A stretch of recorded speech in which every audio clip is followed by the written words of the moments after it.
The most inbred daughters of Mississippi. A tragedy so profound it gave birth to whispered legends of living ghosts, legends that haunt the collective memory of Sunflower County to this very day. It was in the sweltering summer of 1963, deep in the isolated backwaters of the Mississippi Delta, that a discovery would be made, a discovery forever changing how local medical professionals understood the devastating consequences of genetic isolation. That Tuesday morning was something Sheriff Thomas Blackwell never forgot. The humidity hung thick in the air as his patrol car bumped along the dirt road leading to the remote Holloway property. He was responding to a concerned report from a traveling pastor who had stumbled upon something deeply disturbing during his rural ministry rounds. In county records, Blackwell later testified, "I've been sheriff in these parts for 17 years. Seen all manner of human suffering, but nothing prepared me for what I found on that forgotten homestead. Oh, girls! They barely looked human." Nearly 5 miles from the nearest neighbor, the Holloway farm sat nestled between cypress swamps and cotton fields. What would become the most documented case of familial intermarriage in Mississippi state records was discovered there by authorities. It was 3 generations of progressive genetic decline, a decline culminating in the birth of 4 daughters who would later become known in medical literature as the Holloway sisters. Called to the scene was Dr. Martha Simmons, the county's only female physician at the time.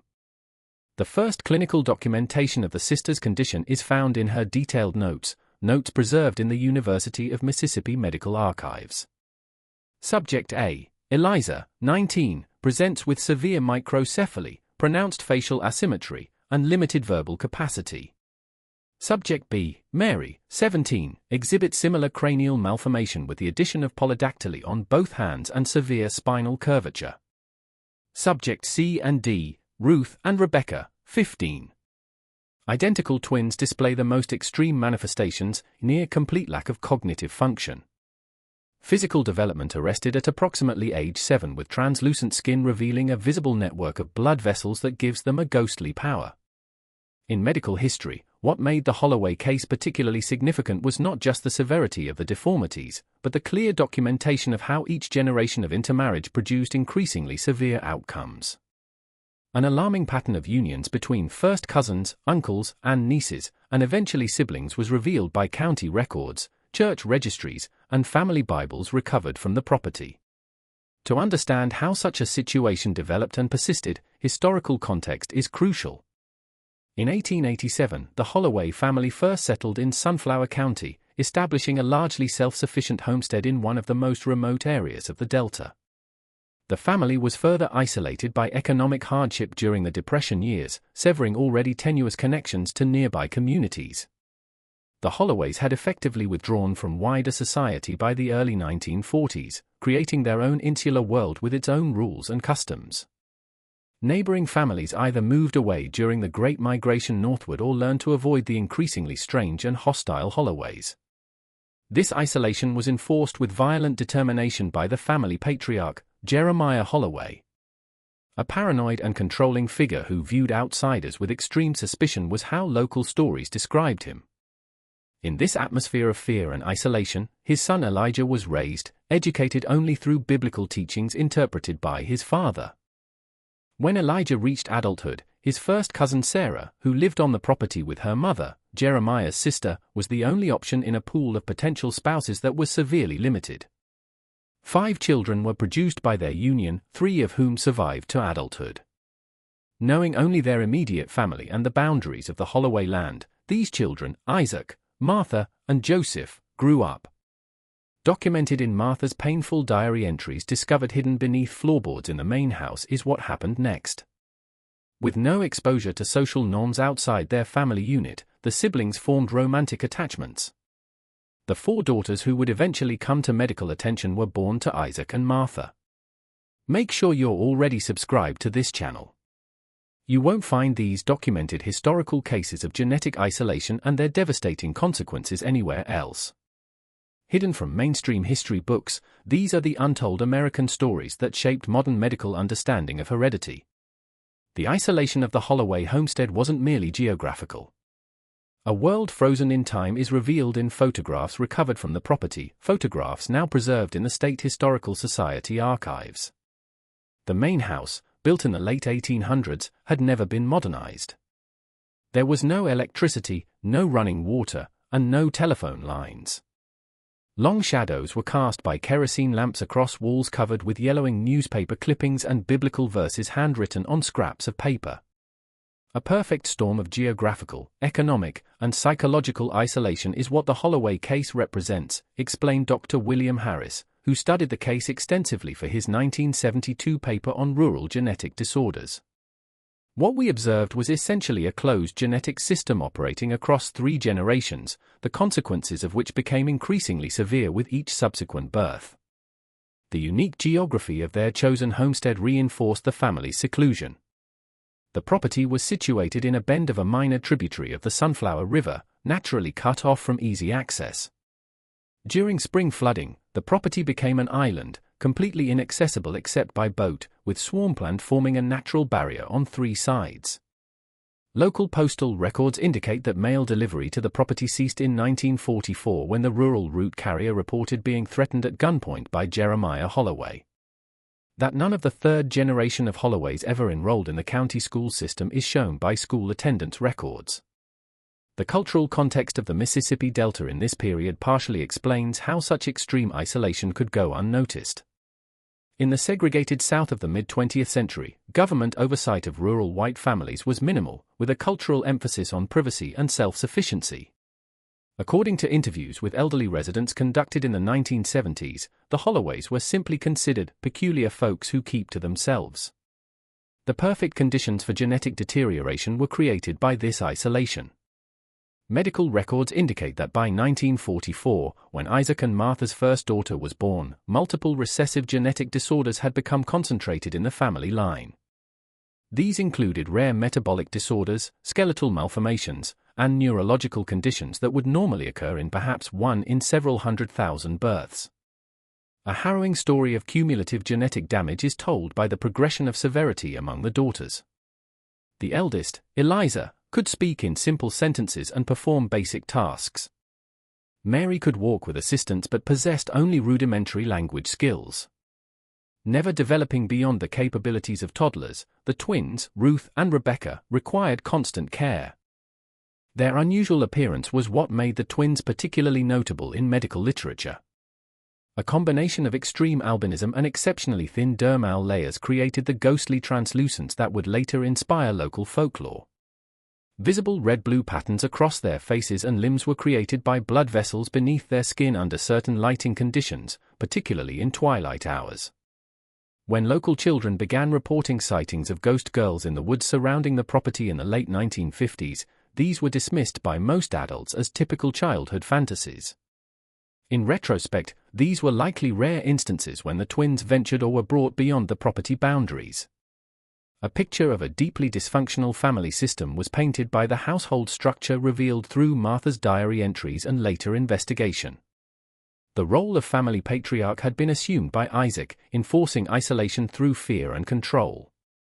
Martha, herself a product of first-cousin marriage, appeared to have developed a form of Stockholm syndrome, becoming both victim and enforcer of the family's separation from society. In a single room at the back of the house, the daughters lived, sleeping on mattresses stuffed with corn husks. Entirely of biblical recitation and practical skills like simple sewing and food preparation, their education consisted, though only Eliza possessed the coordination to perform these tasks with any proficiency. Local church records indicate that a Baptist minister, Reverend Thomas Wilson, attempted to visit the property in 1957 after hearing rumors about children in need. A disturbing entry is contained in his church log, visited Holloway Place today.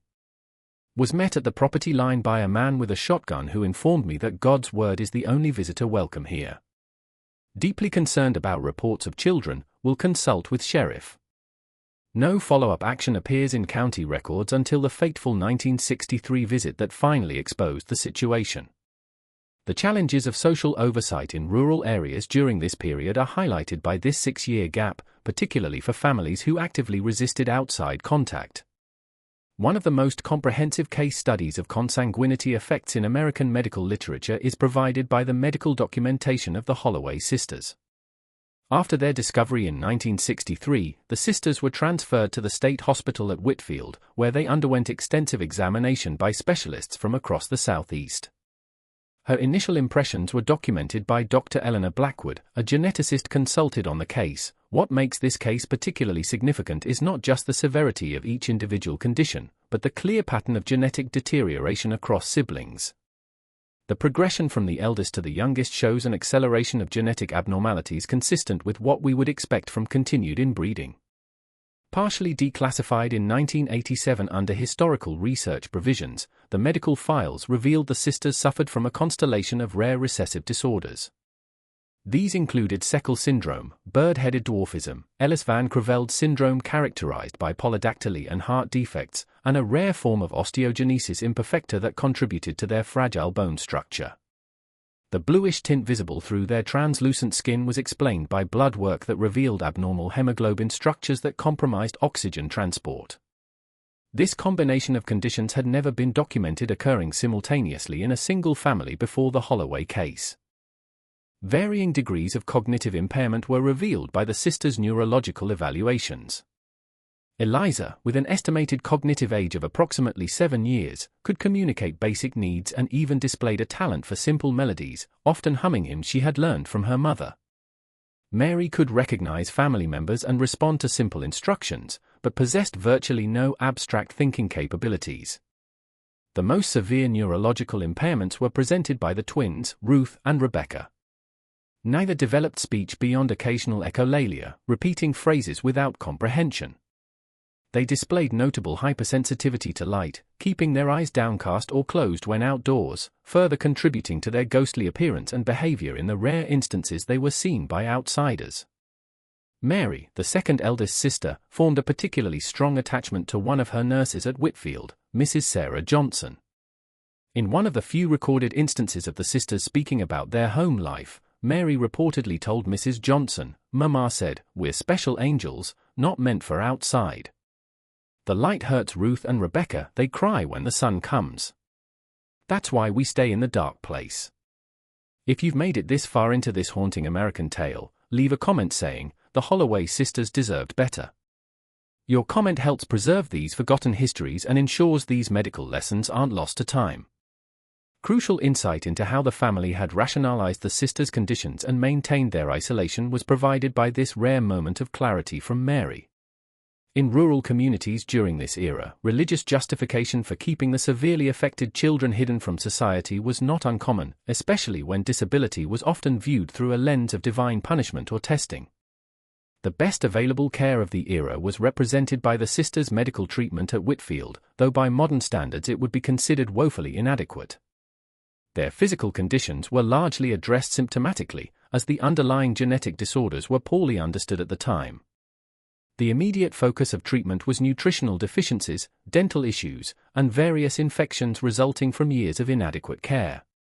A marked improvement in their physical appearance within months of receiving proper nutrition and hygiene is shown in photographs from their time at Whitfield, taken for medical documentation purposes.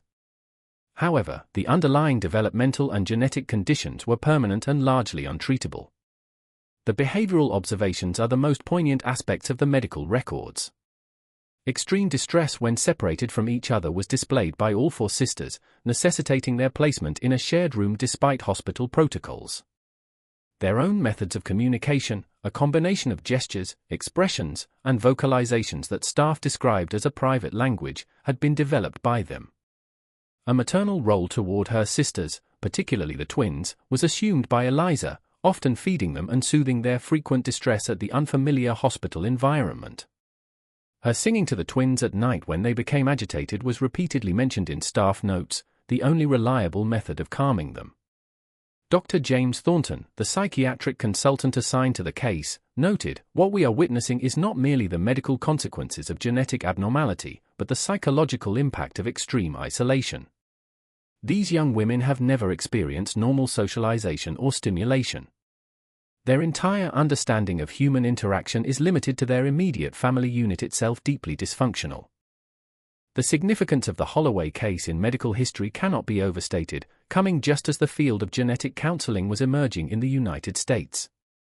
Compelling evidence used in medical education throughout the following decades was provided by the extensively documented progression of genetic deterioration across generations and siblings. Shock waves through Sunflower County were sent by the discovery of the Holloway sisters, eventually garnering attention from national medical communities. The community's stunned reaction is revealed in local newspaper archives from the summer of 1963, with the Sunflower County Chronicle running the headline, "Family Secrets, Shocking Discovery on Isolated Farm Raises Serious Questions." The immediate legal consequences focused primarily on Isaac and Martha Holloway. County court records show that both were charged with multiple counts of child endangerment and neglect. Their case never went to trial, however, as psychiatric evaluations determined neither possessed the mental capacity to stand trial. Both were committed to separate psychiatric facilities, Isaac to the State Hospital for Men at Whitfield and Martha to the East Mississippi State Hospital. The profound impact of generational isolation and inbreeding on her own cognitive and emotional development was revealed in Martha's psychiatric evaluation, portions of which were later published in anonymized form in the American Journal of Psychiatry. The evaluating psychiatrist noted that Martha displayed a worldview entirely constructed within the confines of her family's distorted reality, with no concept of broader social norms or taboos. In one particularly revealing therapy session documented in her file, Martha reportedly stated, "Daddy always said, Holloway blood is special. Needs to stay pure. Outside blood makes weak children, but our girls are strong in spirit, even if their bodies aren't right. God made them special to test us." Crucial insight into the religious and pseudoscientific justifications that enabled the family's continued intermarriage is provided by this statement. Isolated from modern education and medical understanding, the Holloways had developed their own inverted logic about heredity, mistaking the progressive weakening of their genetic line for spiritual purification. From initial shock and revulsion to a more complex examination of how such a situation could have persisted undetected, the community response to the Holloway case evolved. Soul-searching among community members about collective responsibility is revealed in letters to the editor in the local newspaper. One particularly pointed letter from June 1963 asked, "Are we not all in some way responsible for what happened to those girls? We knew that family wasn't right. We told stories about them, made them into monsters in our children's imaginations, but not one of us thought to ensure those children were being properly cared for. Our silence made us complicit." New outreach programs specifically targeting isolated rural families were prompted by the case and implemented by the Mississippi Department of Public Welfare. The Holloway case was directly referenced in social worker training materials developed in 1964, though with names changed, as an example of how extreme isolation could mask serious abuse and neglect. The subject of local superstition became the property itself. No buyers came forward despite attempts by county officials to sell the land at auction. Reluctance to have any association with the cursed Holloway land was reported by local residents. By 1970, the buildings had fallen into disrepair, and the county eventually converted the property into a nature preserve, effectively erasing the physical evidence of the family's existence. Significant challenges to the state hospital system were presented by the sisters' long-term care, a system ill-equipped to provide appropriate support for their complex needs. Medical records indicate that by 1965, the decision was made to transfer them to the newly established Boswell Regional Center, one of Mississippi's first specialized facilities for individuals with developmental disabilities. In accordance with psychiatric recommendations that separation would cause significant trauma, the sisters were kept together at Boswell. The strong bonds between them were noted in staff reports from this period, with Eliza continuing to function as the primary caregiver for her more severely affected sisters despite her own limitations. The attention of medical researchers was attracted by the case, particularly as genetic science advanced through the 1960s and 1970s. Important subjects for understanding the effects of consanguinity became the Holloway sisters, with blood samples and genetic material preserved for study. This research contributed significantly to early genetic counseling protocols developed in the 1970s. Dr. Margaret Wilson, who studied the case extensively for her work on recessive genetic disorders, noted in a 1977 paper, "The Holloway case provides us with a rare documented progression of compounding genetic abnormalities across generations of consanguineous unions." While ethical considerations now rightfully prevent observational studies of consanguinity effects, this historical case continues to yield valuable insights into the expression of recessive disorders. A powerful historical example of the biological and social consequences of extreme genetic isolation is what the saga of the Holloway sisters stands as. Their lives, though largely spent within institutional care following their discovery, left a lasting impact on both medical understanding and the cultural memory of the Mississippi Delta region. The sisters' lives through the 1970s and early 1980s were tracked by medical records from Boswell Regional Center. Despite receiving the best available care for their conditions, their health outcomes varied significantly. The eldest and least severely affected, Eliza, adapted relatively well to institutional life. She eventually learned basic reading skills and participated in simple occupational therapy activities, indicate staff notes. Mary's physical health remained relatively stable, though she never developed beyond very basic communication skills. The most significant health challenges continued to be experienced by the twins, Ruth and Rebecca, with frequent hospitalizations for respiratory infections and complications related to their underlying genetic conditions. The first of the sisters to pass away was Rebecca in 1976, following complications from pneumonia. Her identical twin, Ruth, who had never been separated from her sister, died 3 days later despite showing no obvious symptoms of illness.